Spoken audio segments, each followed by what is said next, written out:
So many years, when I have reflected upon the Palm Passion Sunday sort of parallel, I've spoken about the speed in which the transition occurs. On one Sunday, everyone is all excited about Jesus coming into the city, and they're throwing cheers for the great leader who has come to set them free. And then over the week, it just kind of falls apart. By the time we get to Friday, the one they celebrated as Lord of the universe is suddenly crucified as a criminal on a cross. I couldn't quite understand how quickly things could change, how quickly you could move from one reality of praise and exultation to another reality of despair and dread. That is until this year. And suddenly, as I was preparing breakfast, I realized something unusual.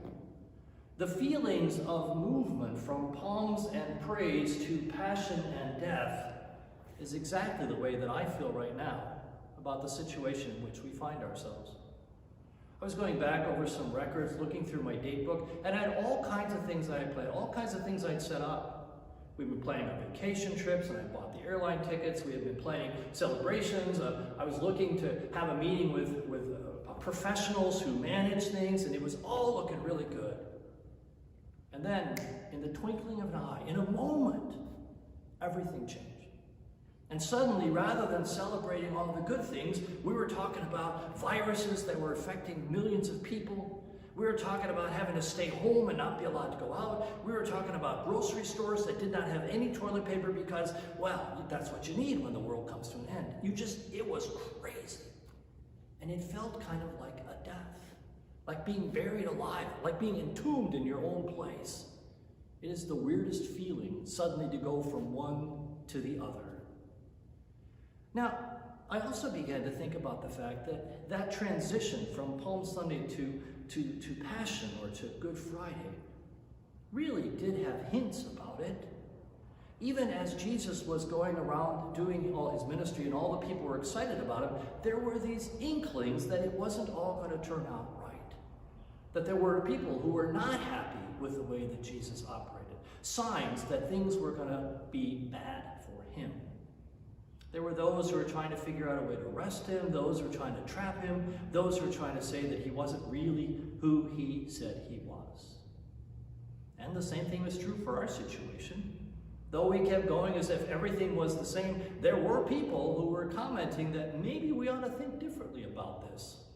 The situation had already been in China, it had hit Italy, it had hit other places. Israel was getting kind of locked down, and we kept going on as if nothing really was happening.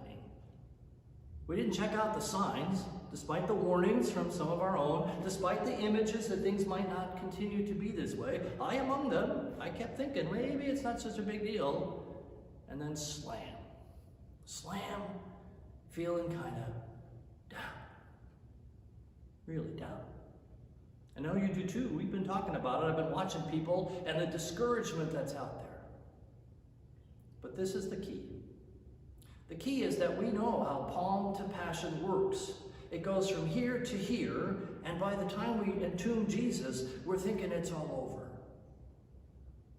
But 3 days later, the one whom we had put away, the one whom we had buried, God raises from the dead. And in so doing, affirms all that Jesus had done for us. And so I believe that even as we feel this transition to despair, this sense of gloom, this sense of being in the tomb, perhaps more than 3 days, we need to look ahead to the promises of God, to the reality that God will see us through, even as God has before, and that though we might find ourselves despairing now, the glory of God will be revealed, and we will be raised up with Christ once again to enjoy the gifts, the blessings, the life that God has for us. We may look at the world differently because of what we've been through, but we know that Christ is raised from the dead. Even as we wander through this Holy Week, we know that Christ is raised from the dead, and that we too will experience new life in him.